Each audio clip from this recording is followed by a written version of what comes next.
I can't see anyone. So one of the first guys I dated after my divorce was an opera singer who had 2 cats. And, yeah, sure.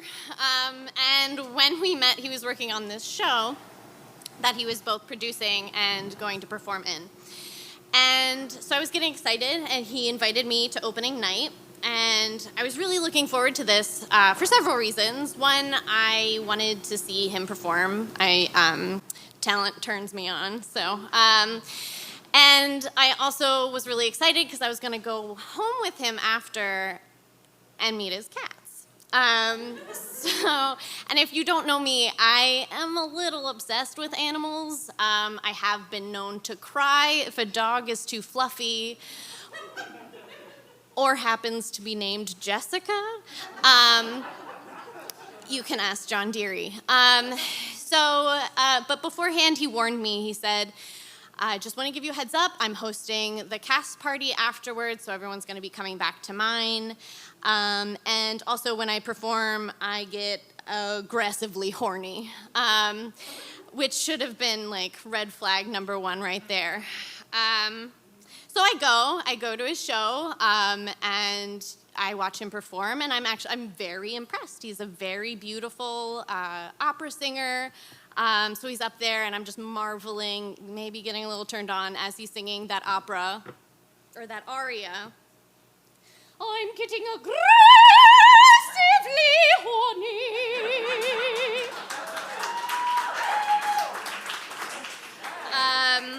And so after it's done, we go back to his place, and, I get tired, so I just go up to his bed and fall asleep while he's still playing host. But then the next morning, we wake up, and he starts giving me some shit.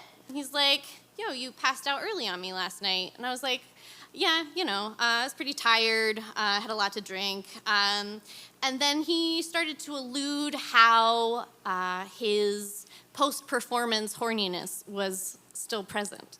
And so apparently that's all it takes for me, and we started to have sex. And let me just say that he was not kidding about the aggressive part, which honestly, I personally do not mind. Sometimes I even enjoy it. But this real shit right now, PSA, don't fucking put your hands around someone's throat unless they explicitly say they're okay with it beforehand. Thank you. So we finish.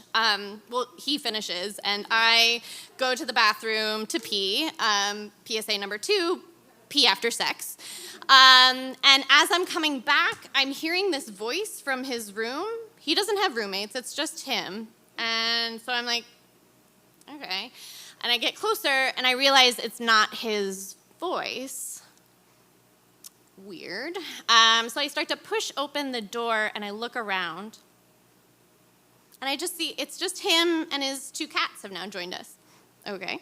So I'm looking around for my clothes, and I hear the voice again, and I hear, yes, I don't understand it.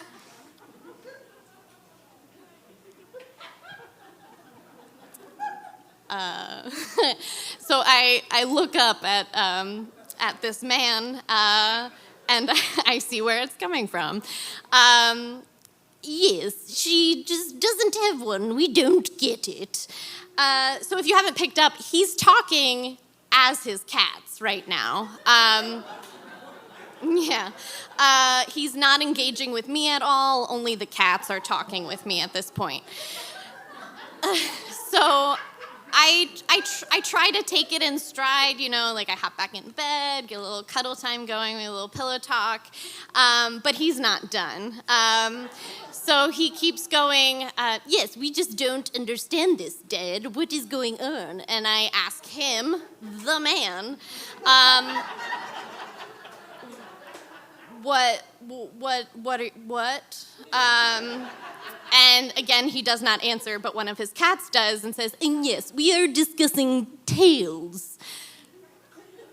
Totally clears it up right there. But since I still look super confused, the man finally engages and says, yeah, they're curious why you don't have a tail.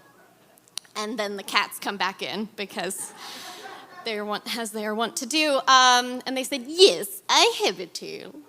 My sister has a tail. You were just playing with Daddy's tail. Why don't you have a tail? So if you're... You just got it, good. If you still haven't gotten it, he was talking about his dick. Not only that, he was talking about his dick as his cat's. And you see, I don't mind if you talk as your pets. I don't do it because my cat is chatty enough and I don't presume to know what she's saying. But totally, to each their own. But I feel like there's a line somewhere, and this feels past it. So I'm going to leave you with those three lessons or morals of the story. Number 1, get consent before choking a partner. Number 2, yes, very important. Number 2, pee after sex. And number 3, don't have your pets talk about your dick.